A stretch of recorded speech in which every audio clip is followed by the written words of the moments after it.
మనం వేసుకున్న plans fail అవుతున్నాయి అంటే, అప్పుడు మన రియాక్షన్ ఎలా ఉంటుంది?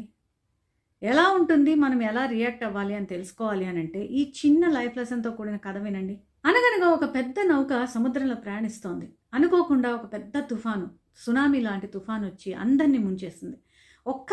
కేవలం ఒక్క వ్యక్తి మాత్రమే బతికి బయటపడ్డాడు. ఎలాగో ఒక కర్ర దొంగ సహాయంతో అతను ఒక ఒడ్డు చేరాడు. కానీ అది ఏ ప్రాంతమో, అతను ఎక్కడున్నాడో ఏమీ తెలియలేదు. చుట్టుపక్కల నిర్మానుష్యంగా ఉంది. అతనికి ఏం చేయాలో పాలుపోలేదు. చేసేది లేక ఎవరైనా సహాయానికి వస్తారేమోనని చుట్టుపక్కల చూడటం, గట్టిగా అరవటం చేస్తున్నాడు. కానీ ఎవ్వరూ లేరు.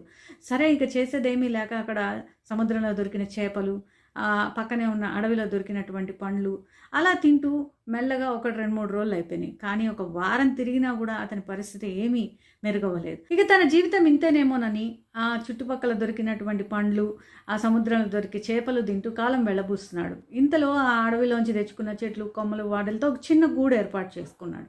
ఇంతలో ఒకరోజు అడవి నుంచి తిరిగి వస్తూ ఉంటే తన ఏర్పాటు చేసుకున్న చిన్న పూరి గుడిసో లేకపోతే ఆ గూడో కాలిపోవడం చూశాడు. బోరుమని ఏడ్చేశాడు. తనకున్న ఒక్కటే ఒక ఆధారం, కనీసం తన తల దాచుకోవడానికి ఉన్న ఒకే ఒక ఆధారము మంటల్లో కాలిపోతున్నందుకు చాలా ఏడ్చాడు.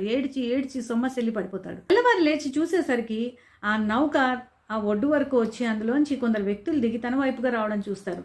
మీరెవరు, నేను ఇక్కడ ఉన్నానని మీకు ఎలా తెలుసు అంటే, రాత్రి పెద్ద మంటలు ఇక్కడి నుంచి మాకు దూరం నుంచి కనపడ్డాయి. అలా మంటలు అవి వస్తున్నాయంటే ఇక్కడ ఎవరైనా ఉన్నారేమో, ఏమన్నా సహాయం కావాలేమోనని అనుకొని మేము ఇటుగా వచ్చాము అంటే, వెంటనే అతడు రాత్రి తను భగవంతుని చాలా తిట్టుకుంటాడు. అరే, నాకున్న ఒకే ఒక ఇల్లు కూడా ఆ భగవంతుడు కూల్చేశాడు అని చెప్పి. కానీ ఇప్పుడు కృతజ్ఞతగా, చాలా కృతజ్ఞతగా థ్యాంక్స్ చెప్పుకుంటాడు.